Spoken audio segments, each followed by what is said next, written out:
Heart of Our City was set up in, September 1990. And the idea of the project was really to try and do work in the northeast of Sheffield that would try and promote heart health.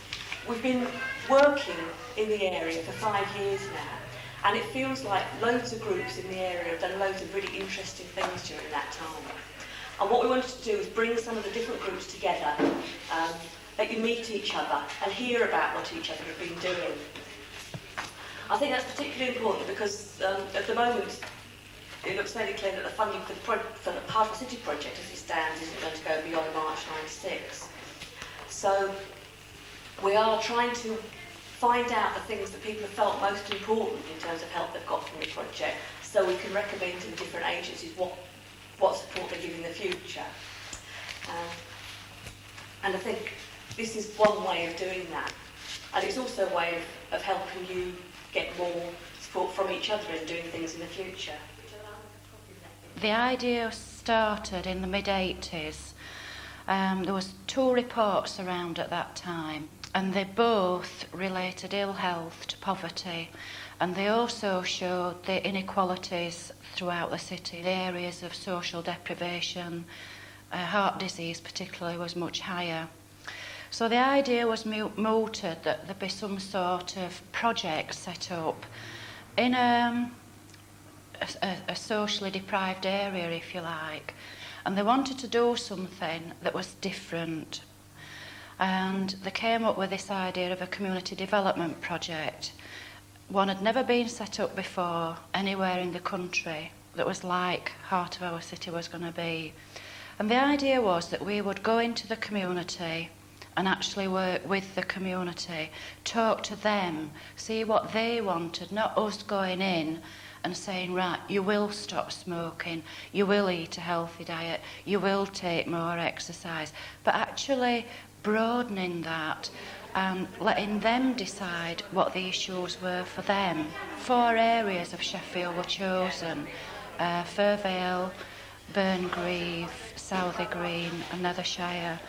And they were picked for various reasons. You got the inner city area, Burngreave, which is multicultural, lots of different communities, up to Parson Cross, which is mainly white, large council estate, that sort of thing. Community development workers were out there beavering away in the community, listening to what people wanted, helping to set up groups. I'm Cynthia Britton. I went into Heart of Our City because I had heart disease myself, and I was wondering if there'd any information that would help me. The way it did help me was that they had got finance and support to start a group up. We call ourselves the 40s to 60s. We're a support group. We call ourselves a support group, but also it's social. These social activities help to support each other on the, the negative side of life, which each and every one of our members have got something physically or mentally wrong with them. So we are supportive of each other. We've also had a lot of help on the medical side with Heart of Our City. In fact, they've been our backbone. They really have been our backbone. And I'm right upset that they are going. My name is Pravinala and I'm a WEA tutor. I work at Ellesmere Education Centre and I've got an Asian Women's Cultural Group.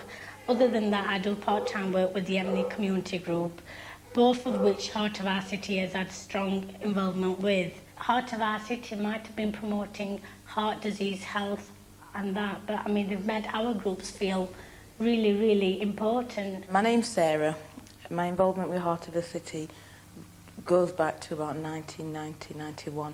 Then I was employed by Sedaka and I worked on the Burngreave Health Festival. Though in the area where we are, Burngreave, there is a lot of community centres, but they're very male orientated. So we came up with the Black Women's Resource Centre, which caters for all black women. Main users are Pakistan, Somali and Afro-Caribbean and Yemeni women. The idea behind it mainly was for culture sharing and learning to understand people's religions and cultures. We approached Heart of Our City when we first opened, which was March 94, to do a health day, and Sue, who was there at the time, supported us very well in planning, getting contacts, also a grant. Then we did another health day again, 95, a year after, and she had a lot of input from Sue then, and myself then as well, as I was working at Heart of Our City then. I'm Julie. If it wasn't for the work that the office had put into the area where I live in Parson Cross, I mean, we wouldn't have the group, Keep Fit group going, because it was support from Heart of Our City that gave us that to start with.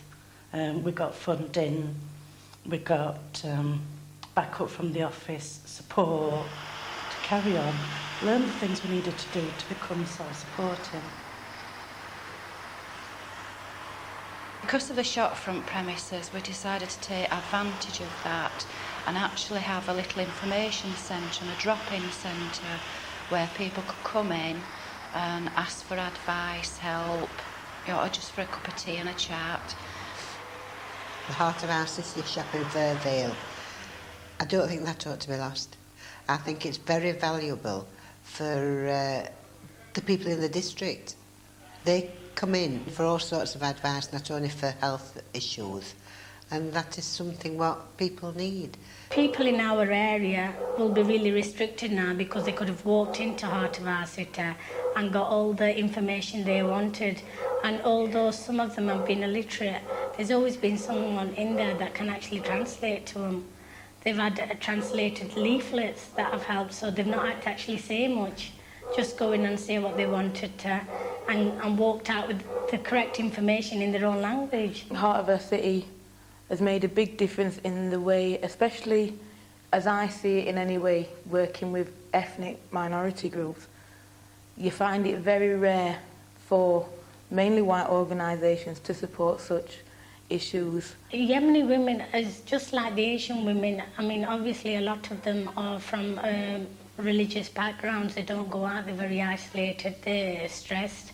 So, I mean, we've had stress and relaxation sessions with them, environmental trips to Clumble Park, things like that, where they're deprived of the freedom. You tend to find people like Heart of Our City understand the needs of people like us, trying to increase the health and fitness level. I mean, nobody goes out their way and does things like that. Nobody really wants to know. I mean, but you found that Heart of Our City has been doing that. They've been doing that a lot for a long time. Another big part of the project was the primary health care part of it, where we worked with doctors and nurses and the professionals, if you like. And another big part of the project was the research and evaluation, and that was a huge part of it. And we did questionnaires, and latterly we did actually got local people to go out and interview other local people and try and assess what difference we had made, if any. Food Issues Group is part of a group from Heart of Our City. After the shopping basket survey, we're now trying to work with retailers to promote healthy foods in the shop, maybe have a display of healthy alternatives to foods you would usually buy. So like instead of white rice and brown rice. It's all very well saying, oh, you must eat a healthy diet. If the local shops don't stock healthy food, you know, and you've got 2 kids, and you've got to get a bus into town and, you know, a pushchair and then all your shopping, you can't do it. You're going to go to your local shop. If they don't stock, you know, healthy foods or foods that are affordable, you know, what chance have you got? Got involved with steering group through my involvement with the Food Issues Group. I wanted to expand the knowledge I'd learnt over the food into more heart health matters. The steering group meets about every 3 months, and it is just generally a meeting. We're updated on work that the office has been doing, groups they've been working with.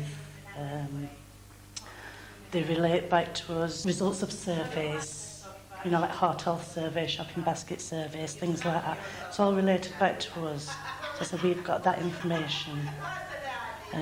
We can ask questions on anything, bring a point up, or if we think there's a better way to do something than what they're doing it, we have that ability to put that across. It's made me a lot more confident a lot more confident. I was very shy and inward before. Now I feel I can get up and speak out. I can ask questions. And I don't have to feel embarrassed or ashamed because I want to ask questions. The things what will be lost when Heart of the City is gone is the networking between the little local groups, because it's Heart of our City what keeps them together, really. I think the community development workers should be kept because they have gone out in the community. They developed our club, and I feel sure they've developed put a lot of development in other clubs. I always popped in once a week or every other week, and there was always something they had to tell you. Although people do tell you, you hear it on the news, but when somebody's talking to you face to face or coming into a group and talking in a group discussion, you seem to notice more, you seem to get involved and understand more. I hope that if it does finish, they'll actually go out and say to people, what do you think it did for that community? And I'm sure that, there's so much support for it now, and they've helped so many people that it would be such a shame for it to go.